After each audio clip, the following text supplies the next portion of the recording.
In this video, I'm going to show you two methods to perform a denial of service attack on any server. I've performed those attacks on my own web server, which I host myself. The goal of this video is to help you understand how those attacks works and the concepts that actually allow those kind of attacks to happen. It's very important for you to understand those techniques so you can also understand how they could also be prevented. Don't try to apply those techniques to any website for which you do not own, because this could have some really serious consequences.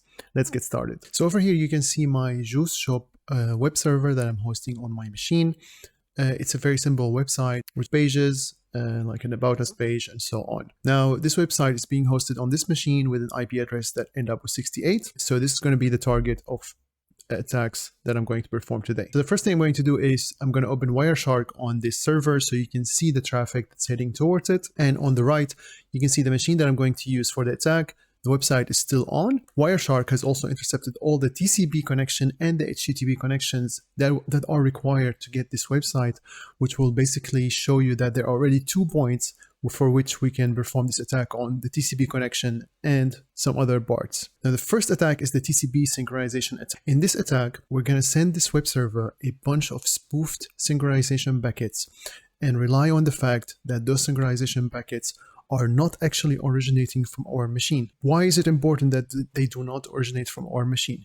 Because if our machine is the source of those synchronization packets, we will be basically performing a denial of service attacks on ourselves, because for every packet that we send, we will also receive a connection back, and that's something we do not want. So the origin of the packet should be spoofed.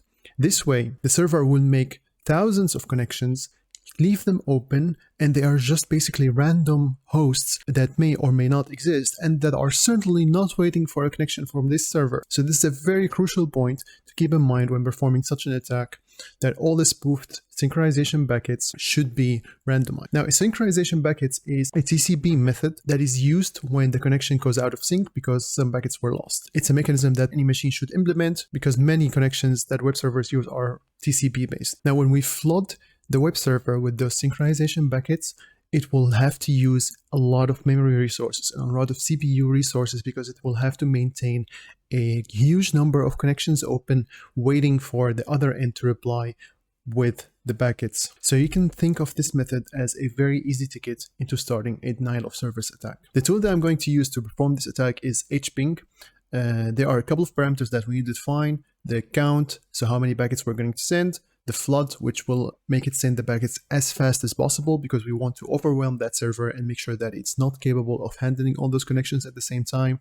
We're going to leave the mode on default because it's default to TCP, and that's what we are trying to spoof. We also will need to spoof the source address, but for that, we're not going to use this spoof. We're actually going to use the random source, which you can see underneath it, which will randomize the origin of all the IPs.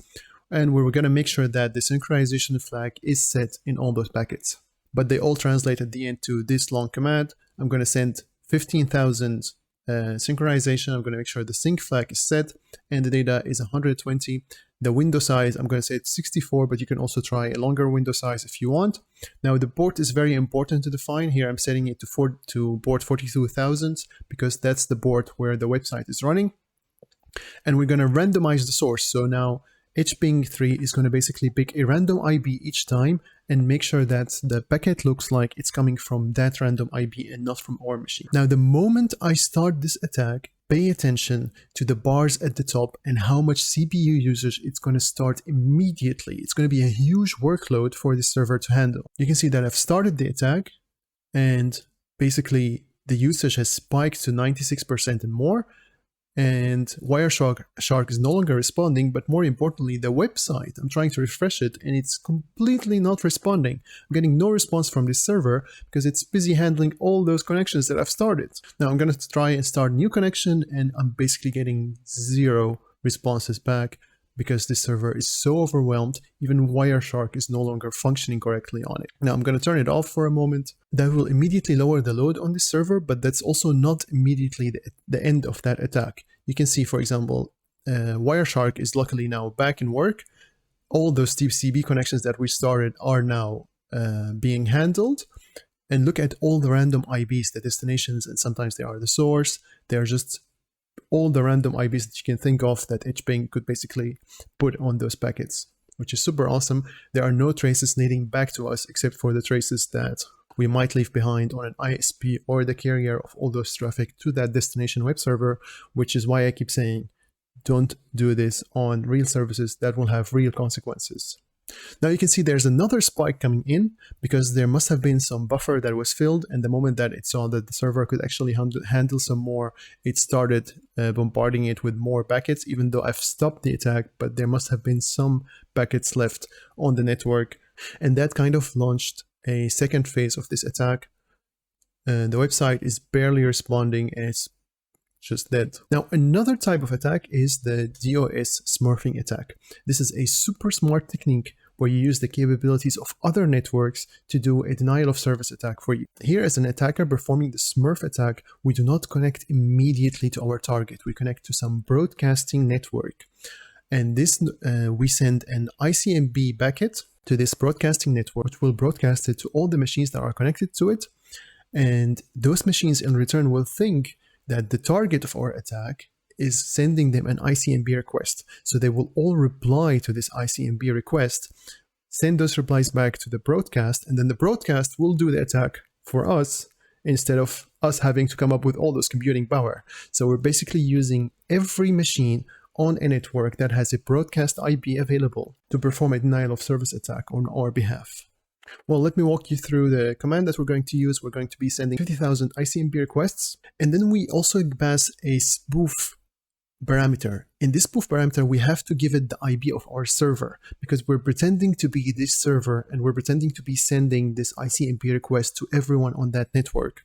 And then we also have to give it the broadcast network that we're going to use for this attack. So now basically I'm going to make sure that every IP, every machine on my network is going to be part of this attack. Now you can see the broadcast is mostly available. If you just go on ifconfig, you will see if there is a broadcast network available on your local network. Now on the left, you can already see there's already some broadcasting going on between my router and my server. And now I've started the attack. Look at the amount of ICMP requests that this server is getting, and the source is actually not from us.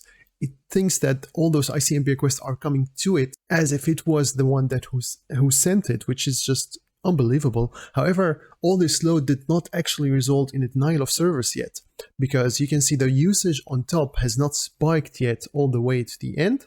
There are still some CPU available, so it's not as exhaustive as the TCP, because the TCP SYN Flood will actually keep all those connections open. I've tried and launched another set of ICMP requests, but that also did not stop the website from running. We're not facing a denial of service.